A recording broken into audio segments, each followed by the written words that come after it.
Merry Christmas. So today we are looking at how to play one of my most favorite Christmas songs, I'll Be Home for Christmas. It's slow, it's warm, it's nostalgic, it's beautiful, and we have a lovely, very jazzy arrangement of this song for you to enjoy.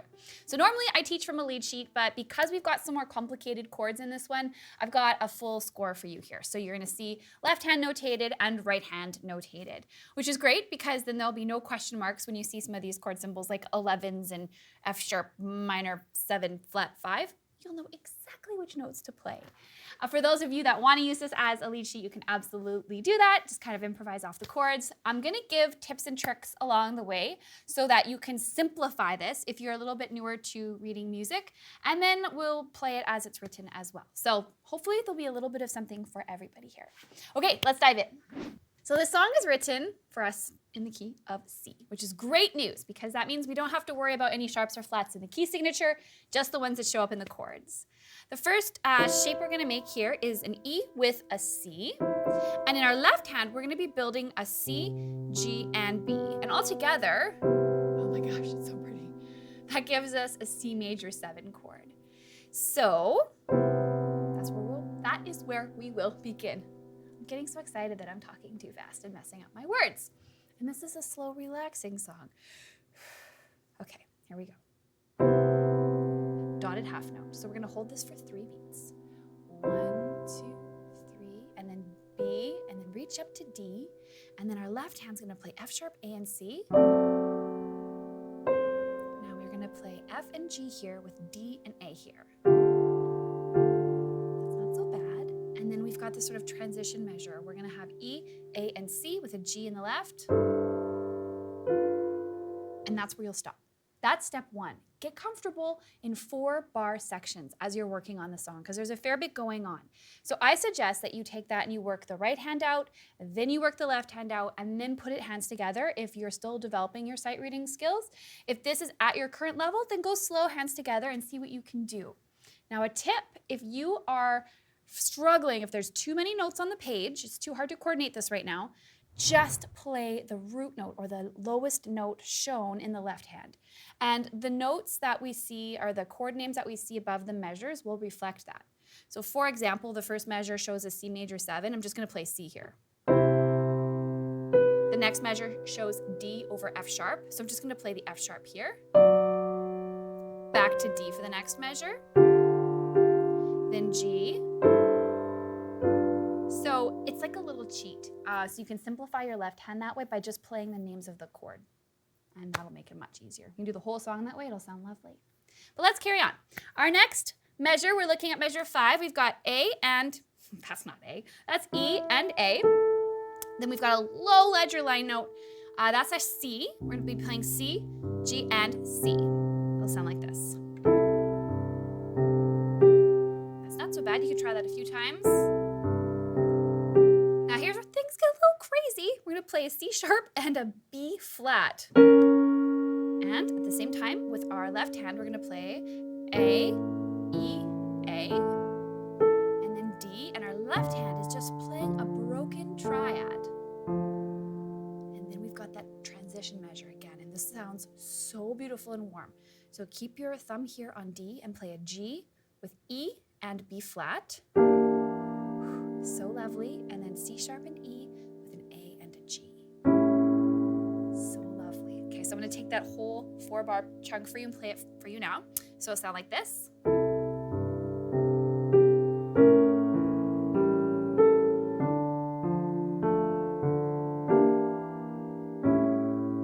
It's very, very nice. So stop there, take as much time as you need to review that section, and then you can carry on. So we have a D with an F, A, and C.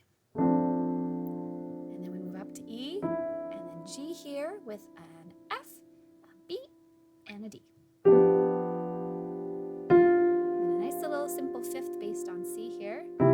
Left hand's gonna move before our right hand goes here. And it gives that lovely little effect. I'll do that together without any pausing.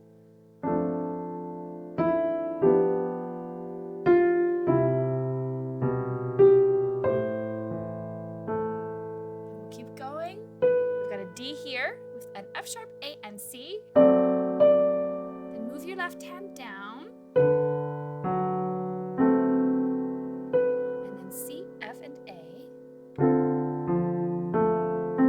Ooh, that's a broken D minor 7. So D, F, A, C. We're tying that F. So you can keep holding this F and then play D and A like this, or you can just replay the whole chord. So together it would sound like this. Have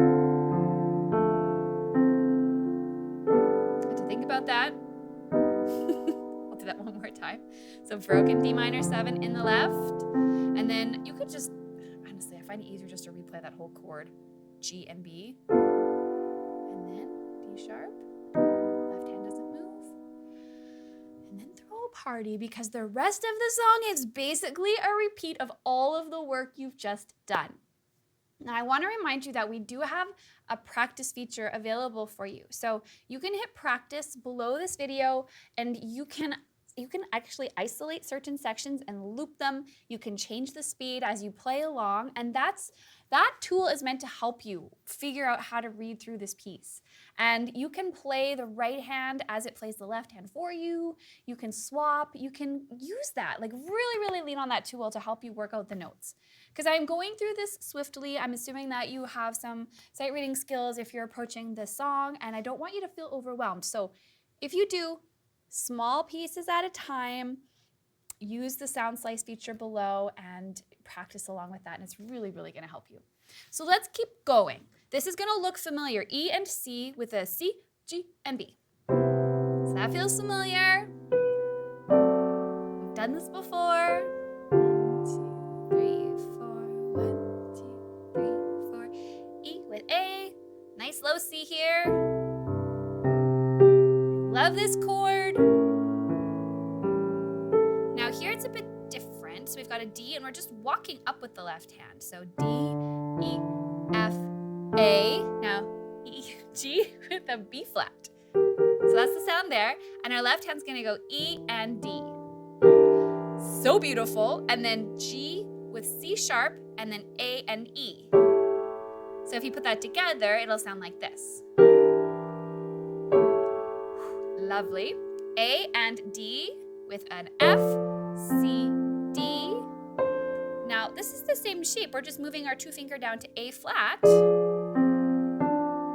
We've got E and C with a C, G, and then we move down here. So we've got B flat, D, and E. And then C sharp and A with an A and a G underneath. E, A. Okay, here's where things get a little bit spicy. So we've got F sharp, A, and D, D, and C. Now we're gonna play C and E with F sharp and A. Then F, A, C with G and D. Then this hand stays and this one moves. F, B, and D. And then we're gonna go to a C chord, but it's inverted. So E, G, and C. Low C here. Up to D, don't miss that. And then this is our little turnaround. If you keep going, this is our first ending. You'll play this lovely little, and that brings you back to the beginning of the song. But if you didn't want to do that, if you wanted to end, stop where you see the 1 on your music and move on to measure 33. And it'll take you here where you'll play an inverted C chord again with a low C down in the left hand. And then this crazy looking chord, which is C and E flat, A flat, and F sharp. G with a nice rich octave in the left. Oh my gosh, it's so pretty. And that's the song. So easier said than done, I know. I have had to spend a lot of time practicing to get the hang of these more jazzy sounding chords. But this is a great opportunity to exercise your sight reading muscles. Now, as I said earlier, you can simplify this. So you could get through the whole song by just using those chord names above the measures to indicate what you should do with your left hand. So if I wanted to just show a little bit more of that, it would sound like this.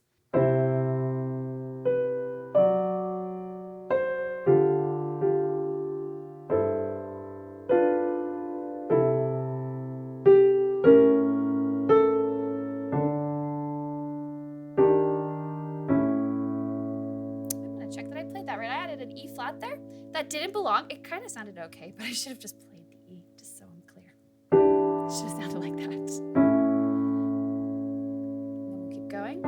Please have snow and mistletoe.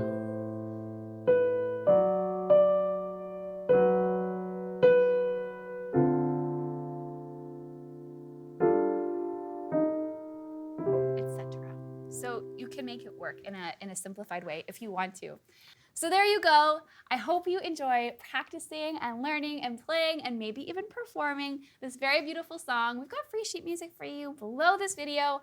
And of course, I absolutely would love to hear how it's going, how your practices are. So comment below, say hey, and I'll see you next time.